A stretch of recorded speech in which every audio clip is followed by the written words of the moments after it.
Hi, this is Mocienne Petit Jackson. I want to put out my cap for a while. I am back on the other side of the street of the Rozendaalseweg, where I used to live. I just made a calculation. It's been 20 years since the last time I was here. And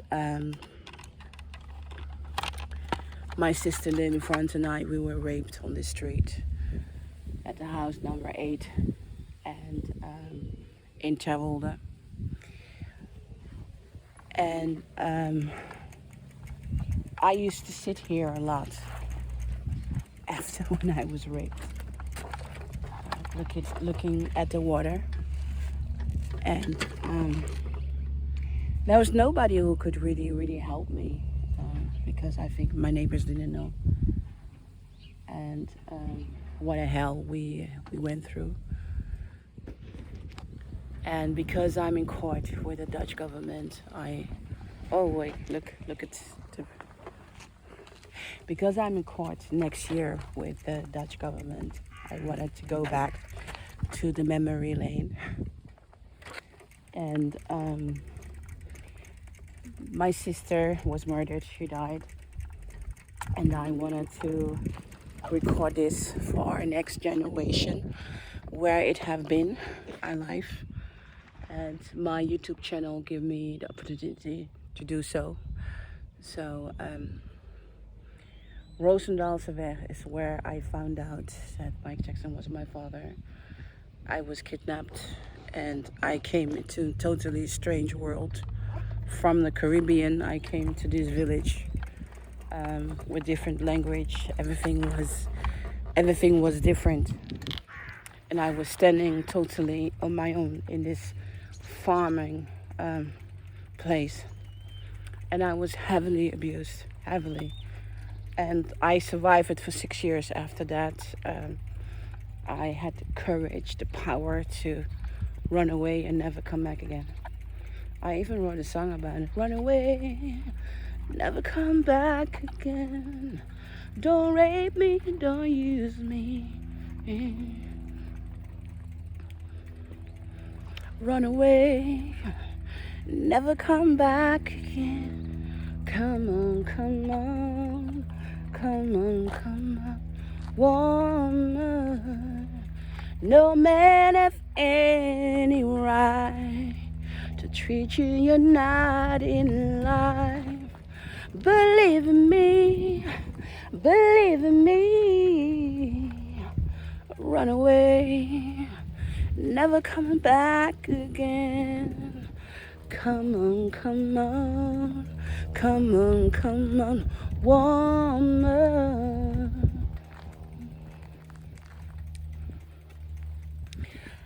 You know why I walk here after when I was raped? To find the silence. I could find my silence here. Just a moment of rest. I could find it here. Just in the middle of nowhere, I just could find it.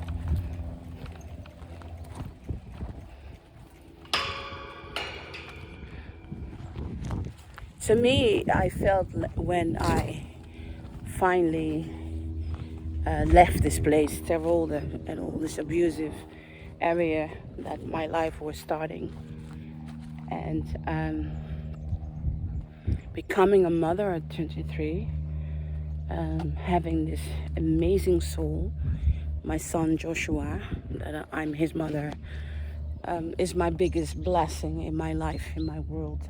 I couldn't even ask for anything more than this child to be in my life. If you understand of where I come from, and that Joshua had to grow up with an abusive father. I feel sorry for him, but it's better than where I came from, and it's better than where my father, Michael Jackson, came from. And I know that my son, if he becomes a father, this family drama will end. There will be no more family drama in our generation. I just know that.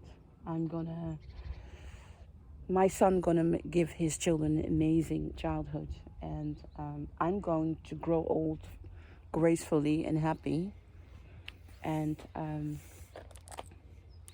it's gonna be a far part of our family history in this village. Terwolde will always be the village where I was raped, kidnapped to, and this is the part of the history that I cannot change. This is what it is. And I want my children and my grandchildren to know, you are living a life, and it's up to you what to do with it. And I have chosen to survive it. I have chosen not to die. I have chosen to live. I have chosen to fight. I have chosen to stay strong and focus. I have focused. I have decided I didn't want to be weak. I have decided that I wanted to make something of my life. And if I stand here 38 years ago, I came very far. I survived dramas. So going to court with the Dutch government surrounding my kidnapping is a huge moment in my life. I couldn't ask for more to have this opportunity to do so, because they did not give me good people. I didn't came to good people, and I was 9 years old when I came to the Netherlands. I'm not supposed to be here because in the law says children who are 9 years old are not allowed to be adopted. You can adopt a child till 6 years. That's the maximum.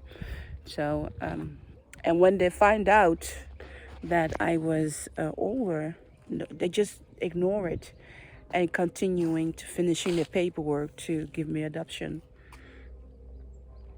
And my sister, who was murdered in this country, she was 4 years old, and she never connected with this family because they sexual abused her for years, and it has an absolutely mental impact. I think the mental impact that my sister and I, that we have been sexual abused, is in our point that we were not good enough to take care of ourselves. I think my sister and I, we were always trying to be nice to people, and till some point. And I think because my sister and I, we were never educated to really love ourselves and feel protected, that we end up being in abusive relationship, my sister and I. I think this happened to us because we were raped as children, and we didn't receive the support, the mental support and therapy to take better care of ourselves. I mean, I'm now 46 years old, and I really feel for the first time that I can start taking care of myself, and knowing how to recognize a nice guy. I just didn't know that. And it was not that my sister and I, that we were looking for an asshole or a bastard or a bad guy. We just didn't know. We just didn't know how to deal with men, and the guys who were abusing us, they used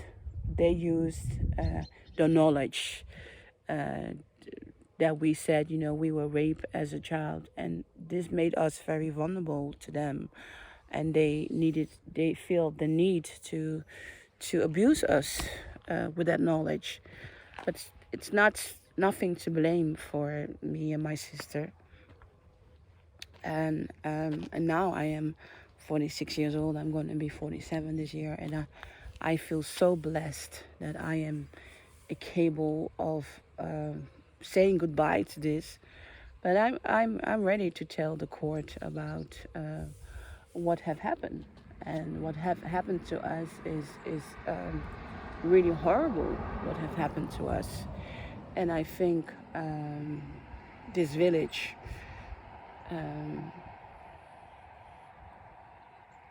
I, I don't think they know. And if they know, I don't think they cared how brutal we were raped and abused. I don't think they care. And but this is a legacy that it's a part of my life, and this is the reason that I wrote my book, Thriller: The Dark Side of Netherlands, because the whole dark side of Netherlands happened here for me. It was here in this village, Terwolde, where the hell of my life was really starting. And going back to the memory lane is very, very important to do so. So, and my sister died. She's no longer alive. So it's very brutal to be here and knowing that I cannot talk to her about it. You know, I'm going to court. I wanted her name to be on the court paper suing the Dutch government of our kidnapping. But because she died, I couldn't. I can only represent myself. And I did not take that very easy. I took that quite hard, to be honest. But there's nothing that I could do about it than just accept it. So that's what I did. I just accepted. And I hope that the lawsuit in 2023 will give us a piece of justice of what happened to us. Because huge crimes have been happened to us. And the child protection, they didn't do nothing to save us. And the response of, I cannot close this with one hand. It's not possible. I need two hands to do so. And I'm happy I survived it still. And this is where it started. I was kidnapped in 1984. And I came to this village, Rozendaalseweg, and my sister and I, we were raped within 1 year. We were raped every week. And when I was raped, I came here to put my mind to zero, look at the water, look at the birds, hearing the sound of the music. And this is the way I survive it. And still. And this is where I found out that Michael Jackson was my father. This is how I understood something really happened. Horror happened to me. Can you imagine coming from a tropical island, Haiti, beautiful tropical island, and then being adopted in this country? Just a shock for me was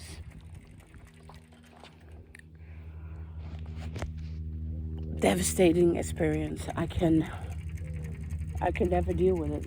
It's just really a trauma. Even I loved her then shape, but if you ask me what I want, I would have what I want if I could choose. If I was kidnapped 38 years ago and I had to choose about being alive, live here, or being murdered, I would choose to be murdered. I would not choose 38 years to be in this country. I would have preferred to die as a child. But that didn't happen. I was sealed. I was child handle. I was child distributor. So, because someone had a dream in the Netherlands to adopt a child. And because I was adopted, I had to be grateful. This is the worst thing about this village, that people were saying, oh, you should be so grateful, you are adopted. You know, I didn't ask to be adopted.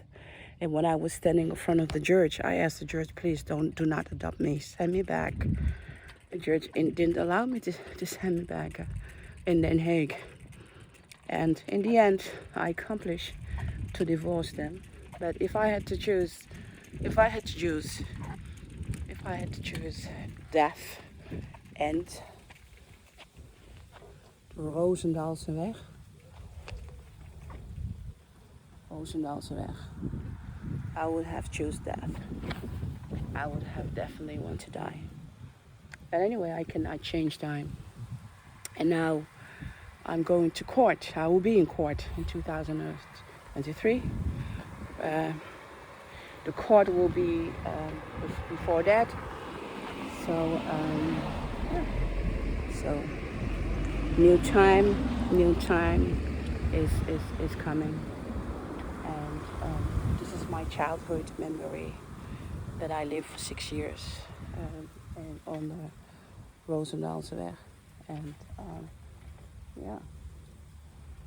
And this is where I found out Mike Jackson was my father. This is where I found out I was a prisoner. I became a prisoner. This is where I found out I need to escape. So, yeah. And I did. I still survive it. Still. I'm not there yet. I still have to survive the court.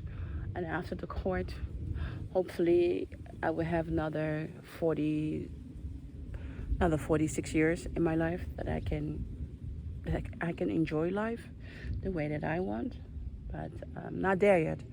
I'm still surviving. I'm still fighting the system for the crime they have done to me. So, but till now, I still survive it. And hopefully I will survive the rest. Was Mocienne Petit Jackson. Bye-bye.